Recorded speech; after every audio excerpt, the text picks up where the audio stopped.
This week on Business Brief, how the installation of wildlife crossings in key areas of the state could increase highway safety and reduce economic losses. Then, a look at how the new World Screwworm is impacting Missouri's cattle industry.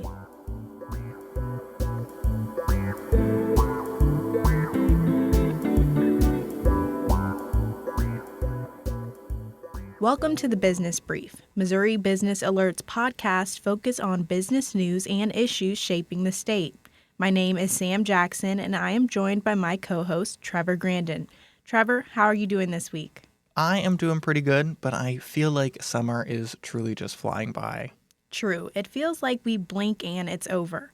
Let's get into these headlines before any more time flies by. St. Charles County Council members unanimously approved a 6-month ban on large-scale data center developments. Officials say the move will give the county more time to study the impacts that large-scale data centers have on residents' health, water access, and energy bills. The city of St. Charles also passed a year-long data center moratorium in May. The county joins a list of communities across the country that are slowing or halting data center development. This week, New York became the first state to impose an AI data center ban. Governor Mike Kehoe signed a total of 44 bills on Monday, including alterations to election policies, a wide-ranging health care bill, and the introduction of new economic development incentives. The Missouri Innovation, Public Safety, and Accountability Bill creates infrastructure, public safety, and new business incentives. It specifically aims to aid the renovation of vacant office buildings, an issue that has long plagued downtown St. Louis, and looks to attract new businesses and investments to the state. Another bill concerning election policies prohibits Missouri candidates from collecting automatic campaign donations without permission from the donor. Additionally, a new healthcare law will expand reproductive healthcare options and monitor tick-borne diseases, among other provisions.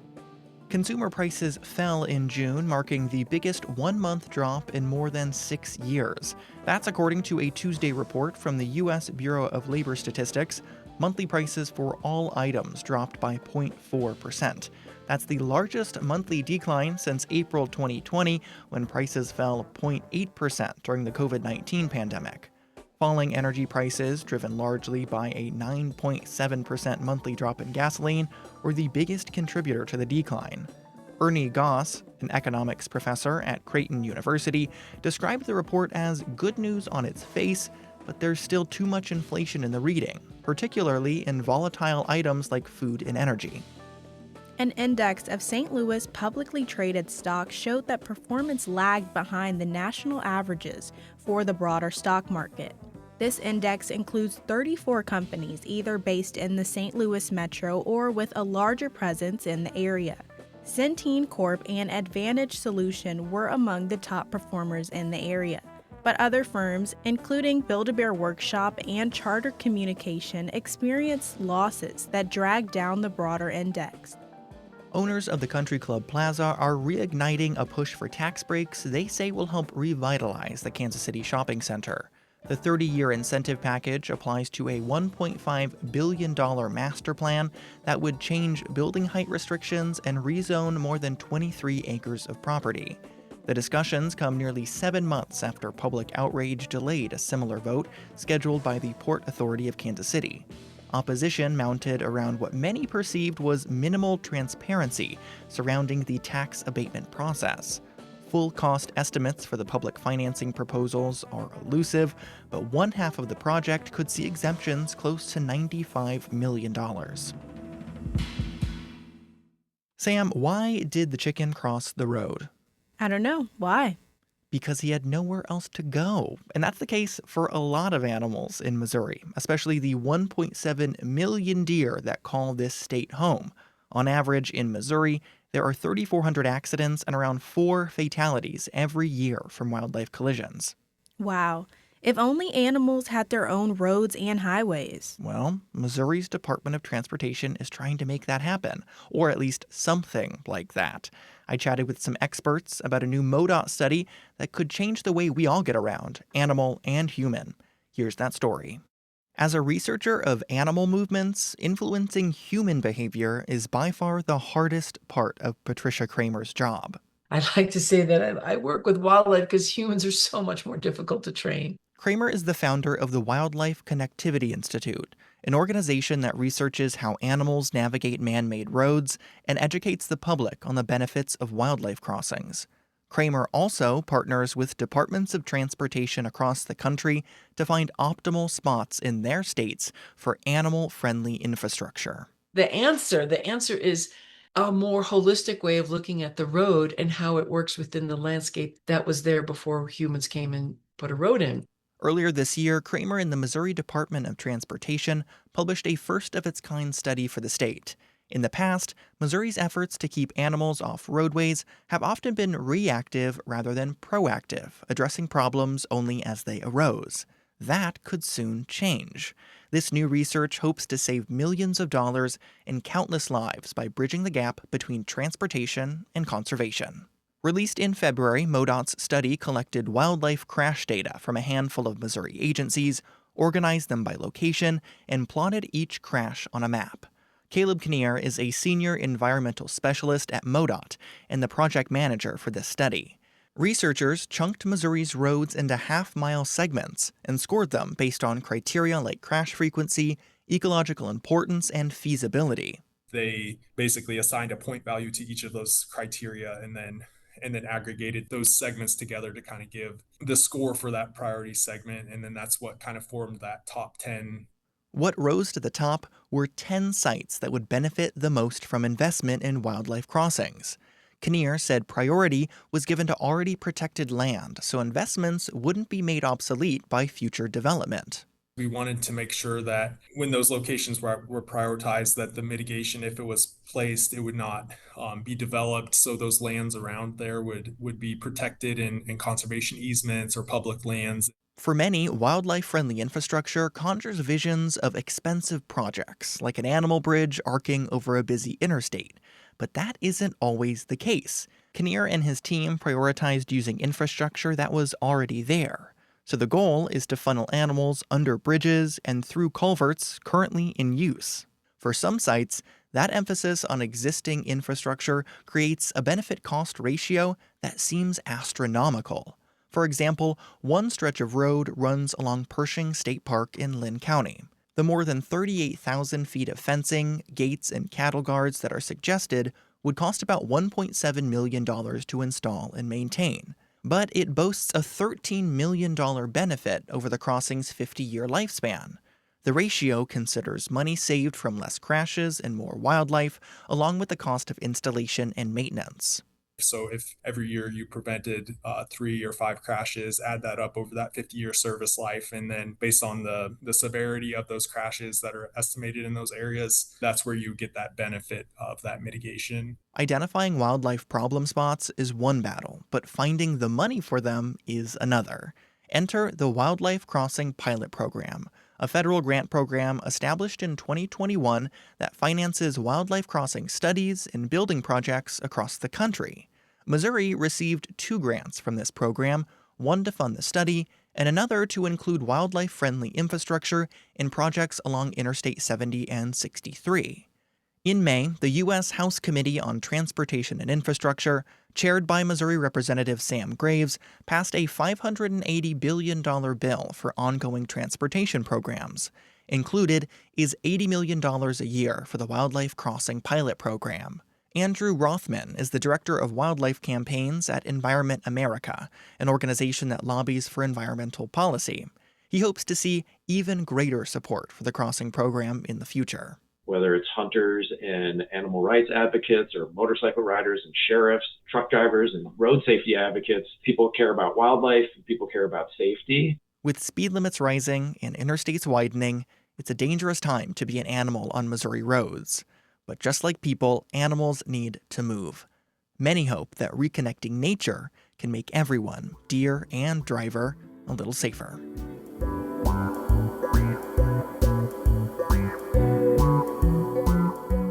For our next story, we'll take a look at how a parasitic fly is impacting the cattle industry in Missouri. We're joined by reporter Emma Harper to tell us more. Emma, thanks for joining me. Thanks for having me on. So I've been hearing about the New World Screwworm recently. Can you tell me what that is?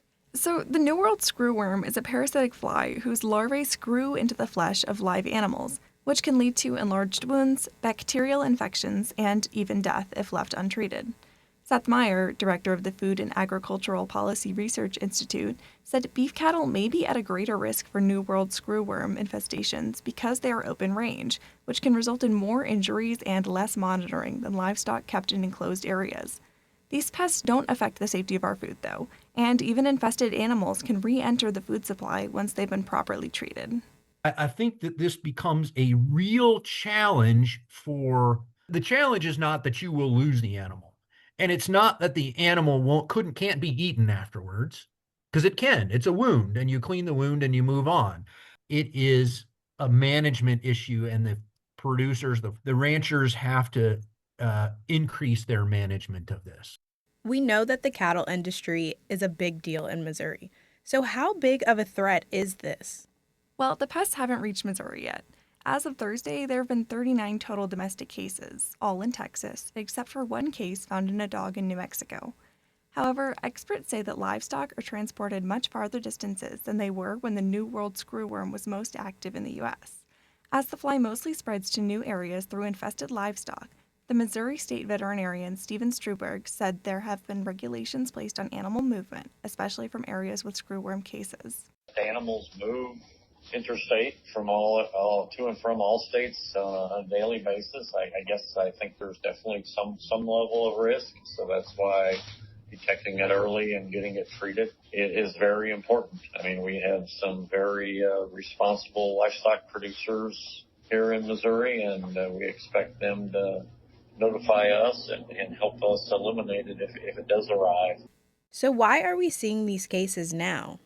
The New World Screwworm was officially eradicated in the U.S. in 1966, and the few outbreaks since have been eradicated quickly. So the fly's population has been controlled for years through the release of sterile flies, but the pest has been making its way back up through Central America since 2023. Struberg said the New World Screwworm Task Force has been making preparations for the fly to reach the U.S. for over a year now. We are hoping to do what we can to prevent it from ever arriving in Missouri. If it should, then we hope to respond quickly and eliminate it and contain it as fast as possible. What have these preparations looked like? The Missouri Department of Agriculture has been educating animal owners, livestock producers, and veterinarians of the situation so that an infestation can be recognized immediately. Additionally, the U.S. Department of Agriculture gave $105 million in June to fund 40 projects focused on detection, control, eradication, and making response times faster for these flies. The USDA also closed the border to Mexican livestock once the pest was detected in November 2024. And what does a closed border mean for livestock domestically? Well, the cattle inventory in the U.S. is already at its lowest since 1951. And Meyer said that cattle imported from Mexico made up about 4 to 5% of total slaughter in the U.S. It isn't having an effect yet on domestic supplies of cattle.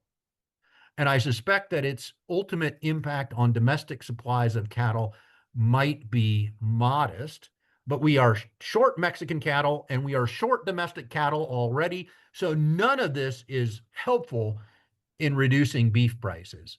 Beef prices have increased 11.8% since June last year, according to the U.S. Bureau of Labor Statistics, and costs might be affected by the threat of infestation. As it comes further into the U.S., these costs multiply, right? These, in terms of the more producers you're affecting, the bigger the impact is on more producers having challenges in terms of having to monitor their herds and treat their herds and monitor this issue. Well, it sounds like this is definitely a situation to keep an eye on. Emma, thank you for joining us. To read Emma's story on the New World Screwworm, go to MissouriBusinessAlert.com.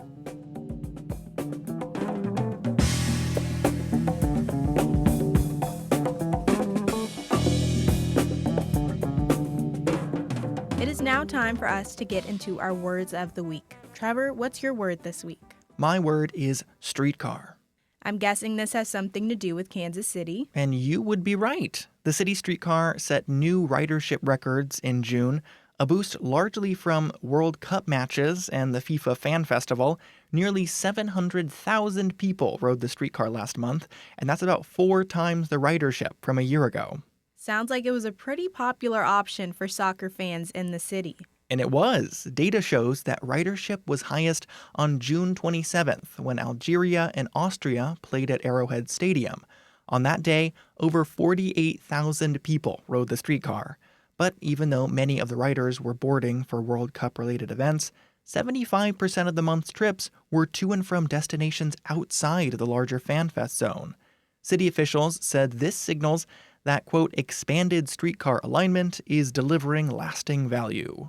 I guess we'll have to see how ridership fares now that the Kansas City World Cup matches have ended.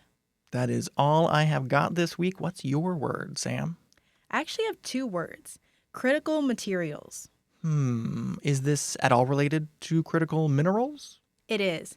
The U.S. National Science Foundation selected the University of Missouri System Critical Materials Crossroads for its NSF Regional Innovation Engines program. With that comes up to $160 million in funding. Missouri produces 36 of the 60 critical minerals that the U.S. Geological Survey has identified as vital to the economy and national security.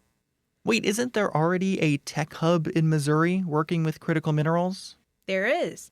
The Missouri University of Science and Technology operates the Critical Minerals and Materials for Advanced Energy Tech Hub in Rolla.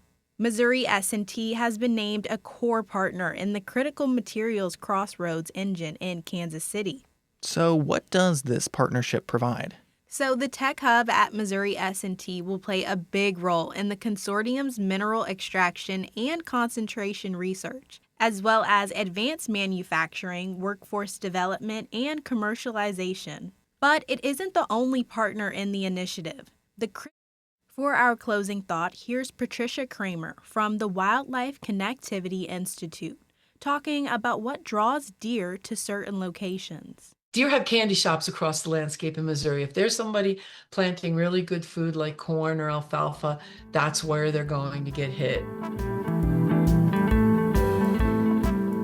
Well, that is all we have this week. The M33 Project provided the music for this episode. For my co-host Trevor Grandin and editor Kelly DeRook, I'm Sam Jackson, and this has been Business Brief. Thank you for listening, and we'll talk to you next week.